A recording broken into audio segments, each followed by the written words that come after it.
What is up gamers, my name is Reg and this is Tito Gaming PH, a channel dedicated for PlayStation games, recorded gameplays, demos, and more. Today nga mga ka-gamers, pag-usapan naman natin itong bagong game na lalabas sa Friday, January 17, no? So it's called Ball Z Kakarot at so far sa mga footages na nakikita ko, sa mga gameplays and demos na nakikita ko sa ibang mga creators, talaga namang ma-hype ka kung ikaw ay isang fan ng Dragon Ball Z. I've been a fan since 1989. Ever since, parati kong sinusubaybayan yung kwento ng anime at manga.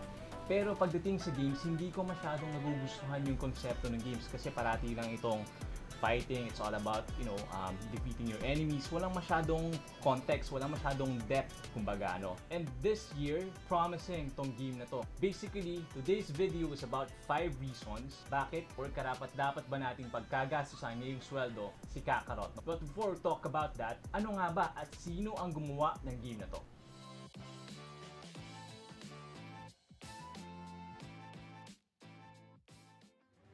Dragon Ball Z Kakarot is a brand new open-world game developed by CyberConnect and published by Bandai Namco Entertainment. So sa mga hindi pa nakakaalam guys, itong sa CyberConnect is isang game development studio na may solid experience at portfolio sa paggawa ng mga successful fighting games sa iba't ibang platforms. Sila lang naman ang gumawa ng Hack series, isang single-player action RPG na nilabas nila sa PlayStation 2. Isa rin sa mga kilalang projects ng studio ay ang Azura's Wrath na nilabas nila noong 2012 on PlayStation 3.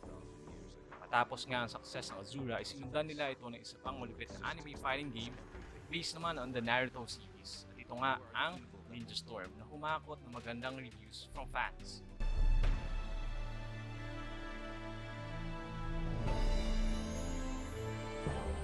At kung experience lang din naman guys ang pag-uusapan, talaga namang may laban ang CyberConnect 2 dahil sila ay napili ng Square Enix to work on Final Fantasy VII Remake, one of the most anticipated games of 2020. But unfortunately guys, hindi naging maayos ang relationship nila at naghiwalay.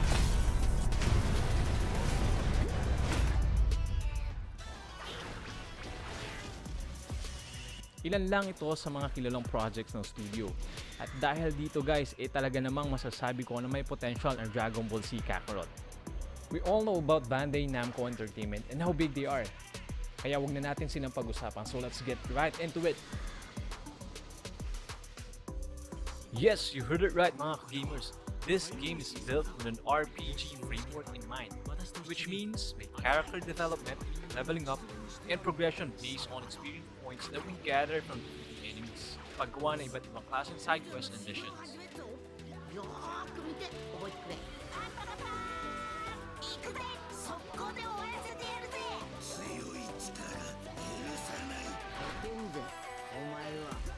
The game breaks out from the anime series and puts players into different encounters with different NPCs to progress and unlock hidden quests. And on this particular demo, makikita natin si Vegeta flying around, tapos ginagamit yung powers niya to see special objects and NPC. Yun, so as you can see, yan, lalapitan niya yung character, kakausapin, signaling that there's an open quest for the players to actually complete. Guys, pagdating naman sa combat, yung control is somewhat similar to the past Dragon Ball and Naruto games. The camera angle shifts from a third-person shoulder view when the fights break out. Characters in combat can move around freely, dash, evade, teleport from one point to another, and makagawa ng iba't ibang klase ng combo sabay tira ng ki blast in a more dynamic, free-flowing manner.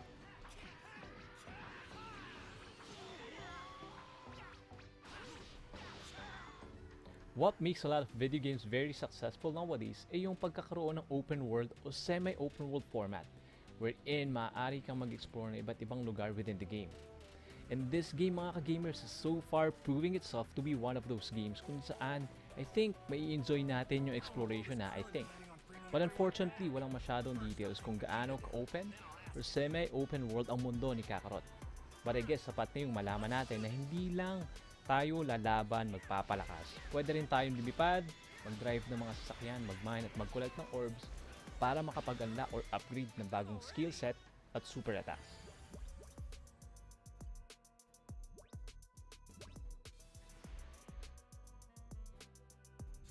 Here's a quick look at the world map released by Bandai during their demo. Unlike other Dragon Ball games in the past, ang kwento nito guys ay base sa anime series and the Super Saiyan saga that puts Goku and the rest of the Z fighters against Vegeta, Majin Buu, Cell, and Frieza. According to an interview with Akira Toriyama, the creator of the manga series, Kakarot will showcase backstories na hindi pa nila na-explore or sinama sa series.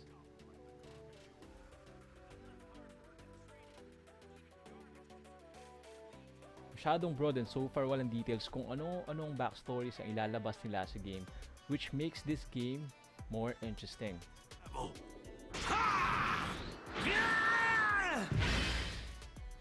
Guys, when it comes naman to hours of gameplay, ang estimated nila is about 30 to 40 hours pag main quest lang yung gagawin. But if you're a true fan of the series, susulitin natin to, right? I think mahina yung 80 to 100 hours to really appreciate this universe. I just hope Bandai could release DLCs in the future that could explore other sagas and introduce us to other major characters like sila Broly.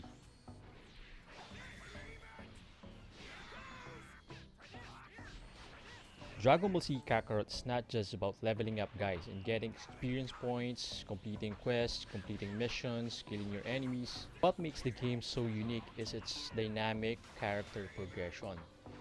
Here's a video from Bandai giving us more details kung gaano kalalim ang character customization or progression and level of interaction within the game.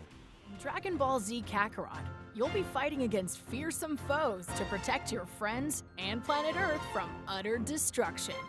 But in order to do so, you must always remember to train hard and power up the Z Warriors. Today, let's take a dive into the character progression aspect of Dragon Ball Z Kakarot. In order to prepare for the devastating death matches that await you. Like in any other action RPG, players will be able to fight enemies, earn experience points, and level up their characters. However, in Dragon Ball Z Kakarot, you are able to power up Goku and friends in a lot of other ways. Eating is especially important, as not only will you be getting temporary buffs, but also a permanent increase in your character's stats. You can eat some fruits on the go or cook meat at campfires. But the best way to acquire food with high stat boosts is to head to a cook located in towns or small villages to create dishes. Or even better, go home, talk to Chi-Chi, and ask her to create a full-course meal for you. You'll have to go on the hunt as you'll be needing ingredients, as well as recipes, which you can acquire through subquests or by talking to NPCs. Searching through areas and collecting Z orbs is essential for acquiring super attacks. You're able to collect different Z orbs throughout the game. Colored Z orbs are typically found in areas that are related to their color. Once you've acquired the necessary Z orbs, open the character's skill tree and unlock slots to acquire new special attacks or power up existing ones. In order to unlock skills with the green icon, you must visit training grounds located in different areas. In order to access the different training options, you must use D medals, which can be found all over the world. Searching for Ki will help you find medals a little easier, so be sure to keep an eye out. Once you have enough D medals, you can begin the mental training against other Z warriors, enemies from the past, and even yourself. Finally, a unique way to power up your party is through the community boards. By progressing through the main story, or helping out different characters from the Dragon Ball Z world through subquests, you will be gifted with their soul emblems. By placing these emblems on the community board, you can increase the board's rank, giving you access to its community skills. These skills will provide helpful effects on your adventure. There are 7 different community boards, and each provide different community skills. Placing specific soul emblems next to one another will activate what's called a link bonus. Activating a link bonus makes it easier to raise a community's rank. You may also be able to hear some exclusive dialogue between characters. As you can see, the world of Dragon Ball Z Kakarot is filled with many ways to grow stronger and defeat the most fearsome enemies that stand in your way during the adventure.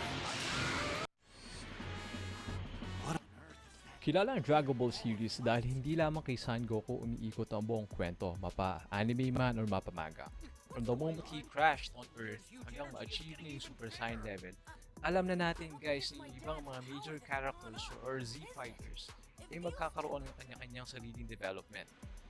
And dito nga sa game mga ka-gamers, hindi lamang si Son Goku ang pwede nating gamitin sa laban. We will have a chance to relive their lives and experience their power. And as confirmed by the developers, may ilang anime characters and supporting cast that we can call on in-game para tulungan tayo para talunin ng mga bosses.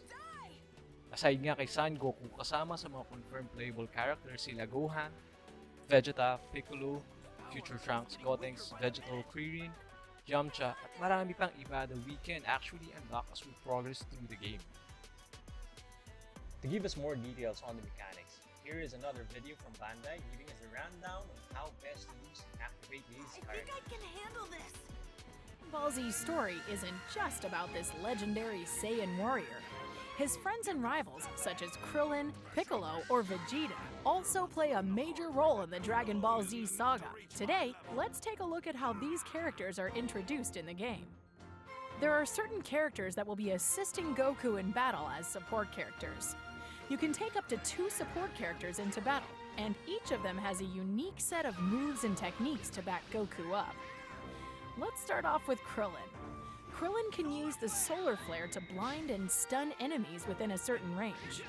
The Destructo Disc tracks the enemy and is easy to land. This move will come in handy for connecting combos. Next up is Yamcha. His Spirit Ball has a strong homing ability, and with multiple hits, it can restrain the enemy for a long period of time. Yamcha can also draw an enemy's attention, keeping you out of danger.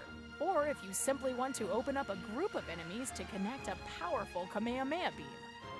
Tien can also use the solar flare to stun the enemy, but be sure to also utilize the Tri-Beam to dish out some serious damage. Chao Tzu can use his telekinesis to restrain the enemy. This effect lasts for quite some time, so take advantage of this opportunity to land multiple combos. Along with the unique skills that each support character brings to the table, these characters will also be fighting alongside Goku during combat, and will take certain actions depending on your playstyle. For instance, they may help you connect combos, launch a rain of ki blasts, or recover your health and energy. You can also launch a Z combination attack with your support character to trigger a flurry of powerful blows, followed by a massive energy blast. Now, let's answer the biggest question you've been dying to know. Yes, you'll be able to take control of other playable characters other than Goku during your adventure. Playable characters can be controlled not only during combat, but on the field as well. So enjoy hunting, eating, interacting with NPCs, or simply traveling as your favorite heroes. There are also some sub-quests that can only be triggered when controlling a specific playable character. Now let's see the playable characters in action. First off is Goku's son, Gohan. Gohan is highly proficient in hand-to-hand combat. Connect your combos with short-range skills to take away the enemy's health and finish them with Masenko. Piccolo has high health and good defense against ki attacks. With the explosive wave, he can create a wide-range blast around himself. This is very useful when there are multiple enemies crowding your space. His iconic special beam cannon is, of course, a very powerful special move. Vegeta has a preference for Ki Blast related attacks. His multiple energy blast launches a rain of Ki Blasts towards a targeted enemy. This is useful for one-on-one fights, as well as taking down several enemies clustered together. That's all for today. Salamat sa panonood mga ka-gamers, and I'll see you again next week. And if you're new to the channel, please subscribe and comment down below if you have comments or suggestions. Next week, hindi lang sa Dragon Ball Z Kakarot ang i-unbox natin. And since hindi natin nakuha yung collector's edition, mag-unbox tayo ng 10 or more than 10 boxes of Dragon Ball Z action figure. And who knows, baka mamigay tayo ng action figures sa isang lucky subscriber.